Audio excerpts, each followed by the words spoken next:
Hello and welcome to a look at net present values with me, Andy Duncan at Finlingo.com. The net present value, or NPV, is a business tool that figures out what kind of investments to make with limited cash. With a hard-earned lump sum of money, should we invest it in Project X or Project Y or Project Z? The net present value tool helps us take that vital decision, which could make or break the company. You might say, let's invest in all three of these projects if they're all going to make money. The problem is, in the real world, that's usually extremely difficult. When most organizations borrow money, they have to pay progressively higher and higher interest rates. As they get more and more indebted, they get more and more likely to default on the loans. As the mighty Finlingo Corporation borrows more and more cash, it hits certain breakpoints where interest rates jump up, especially going beyond any collateral value that they might have. We can see here that up to 1 million, Finlingo only have to pay 5%, up to 2 million 10%, and up to 3 million 15%, and that's the most cash they can borrow. Beyond that, no one's prepared to lend them anything. Finlingo decide to borrow $1 million to invest in a new project.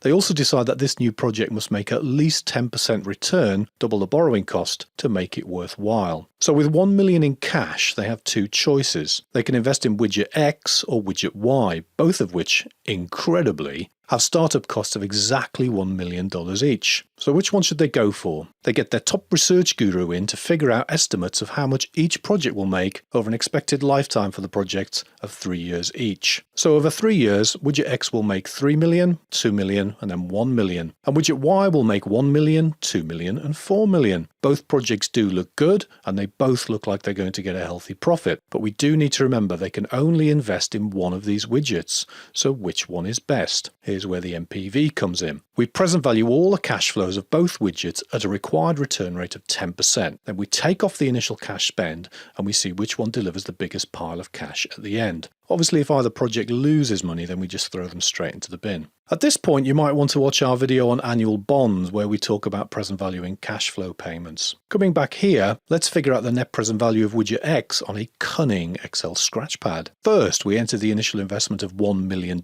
as a negative cash flow. This will be the CFO input on a financial calculator. Then we enter those three positive cash flows we predicted over the next 3 years. First, 3 million into the CF1 position at year 1. Then 2 million into the CF2 position at year 2, and finally $1 million into the CF3 position at year 3. Once all these cash flows are entered, we stick in the required rate of return of 10%, which a calculator will probably label as I. Once the return rate's in, we can now calculate the present values of all three positive cash flows. We add them together, take off the initial investment, and now we have our NPV, our net present value. On a calculator, you just press NPV compute. So the NPV of widget X is, a drum roll please, $4,131,480.09. Let's record this on our drawing. Next up, we need to figure out widget Y in exactly the same way. Put in the initial investment as negative 1 million. Then for years 1, 2, and 3, we enter 1 million, 2 million, and 4 million respectively. Finally, put in the required interest rate of 10% to get the NPV. And this time, a second drum roll please, it's $4,567,242.67.